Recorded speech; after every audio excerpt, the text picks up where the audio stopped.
सध्या आपण या कापसाच्या शेतामध्ये उभे आहेत. आता या कापसामध्ये तुम्ही पहा की यापूर्वी इथं पाळी घातलेली आहे. पाळी घातल्यानंतर याचा पट्टा पडलेला आहे. आता तुम्ही बघा इथं पट्टा पडलेला आहे. हे पट्टा या ठिकाणी पडलेला आहे, इथं लक्षात घ्या. आणि इकडचा पट्टा इथं पडलेला आहे. आता नॉर्मली बघा की झाडाची सावली, आता इथं झाडाची सावली पडली पहा, इथं ही झाडाची सावली.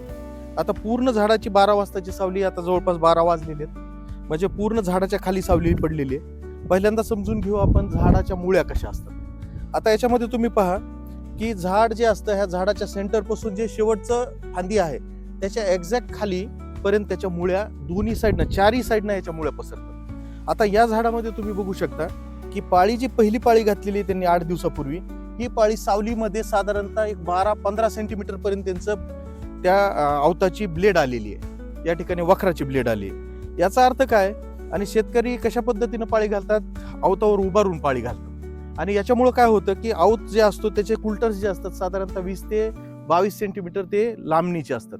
त्याच्यामुळे आवत ज्या वेळेस चालतो शेतकरी ज्याच्यावर उभा राहिला की ते जवळपास 18 ते 20 सेंटीमीटर पर्यंत तो खाली बुडतो. आणि बुडल्यानंतर जर ती पास इथून चालली तर इथून इकडच्या ज्या मुळ्या आहेत, कारण झाडाच्या ज्या खाणाऱ्या मुळ्या असतात ह्या बाहेरच्या भागामध्ये असतात, लक्षात घ्या. आणि ह्याच मुळ्या तुम्ही तोडून टाकता. मग ह्या मुळ्या तुटल्या की आता पाळी 2 दिशेनं घालणार आहे, जाताना इकडून जाणार आहे, येताना इकडून येणार आहे. म्हणजे अर्ध्या मुळ्या इकडून तुटल्या, अर्ध्या मुळ्या इकडून तुटल्या. याच्यामुळे काय होतंय, जे झाडाच्या खाणाऱ्या मुळ्या होत्या त्याच तुटल्या, 50% मुळ्या आपण तोडून टाकल्या. मग झाड काय करतं, आता इथं पाते लागलेले आहेत. त्या पात्यांना जे अन्नद्रव्य जाणार होतं, कळी, याचं पात्यापासून कळी बनणे, कळीपासून बोंड बनणे, आता हे अन्नद्रव्य पुन्हा एकदा मुळ्या तयार करायला जाणार.